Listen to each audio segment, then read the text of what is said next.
What happens when a former governor accuses Nigeria's top security office of importing one of the world's deadliest poisons?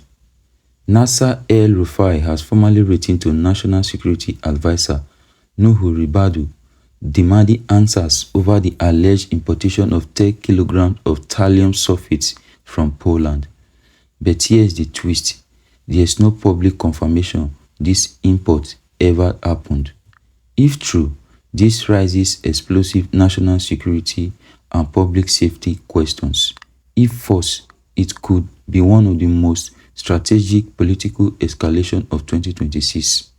Tonight, we break down the facts, the power struggle, and what this means for Nigeria's political future.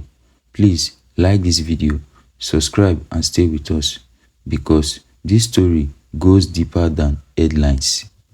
In a letter dated January 30th, 2026, acknowledged in February 11, former Kaduna State Governor Nasir Ahmed El-Rufai wrote to the Office of the National Security Advisor. He requested that he need a clarification over the alleged procurement of approximately 10 kilograms of thallium sulphate from a supplier in Poland. Let's pause here. Thallium sulphate is not an ordinary chemical. It is historically known as a rodenticide, a colorless, tasteless, odorless compound.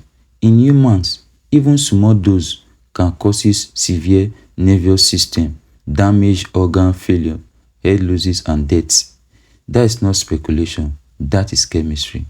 El-Rufai says he is acting as a concerned citizen. He wants to know, what is the intended use? Was it imported under legal permit? Who approved it? Is NAFDAC aware? Is NCDC aware? Were risk assessment conducted? These are not casual questions. These are institutional questions.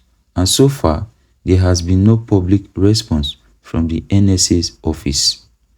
But here's where this becomes political. This letter did not emerge in isolation. There have been growing tension between El-Rufai and NSA Nuhu Ribadu. Reports suggest allegations of an attempted arrest. There are claims of intercepted communication. The political temperature is rising. So now we ask, is this a public safety inquiry or is this a power confrontation? In politics, timing is strategic, and this timing is not accidental.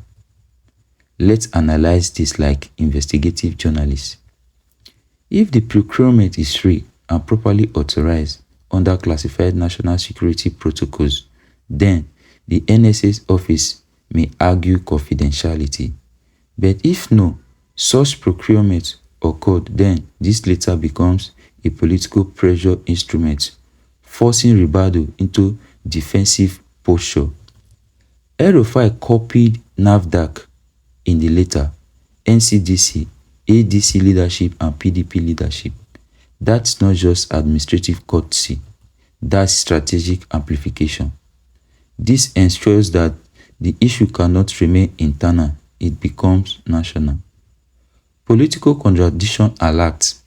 Security agency operates under secrecy, while democracy operates under transparency. When those two principles collide, controversy is inevitable. But here's the part nobody is talking about. What legitimate reason would any national security office have to import thallium sulphate in 2026? And if there is a legitimate reason, why has there been silence? Most headlines focus on the word poison, but the real issue is institutional trust. Nigeria already faces public skepticism towards security agencies, political fragmentation, and growing opposition realignments. When a high-profile political figure publicly questions a security procurement, it signals something deeper. There is no longer quiet negotiation behind closed doors. This is public escalation. And here's another critical point. No independent verification has yet confirmed the chemical import.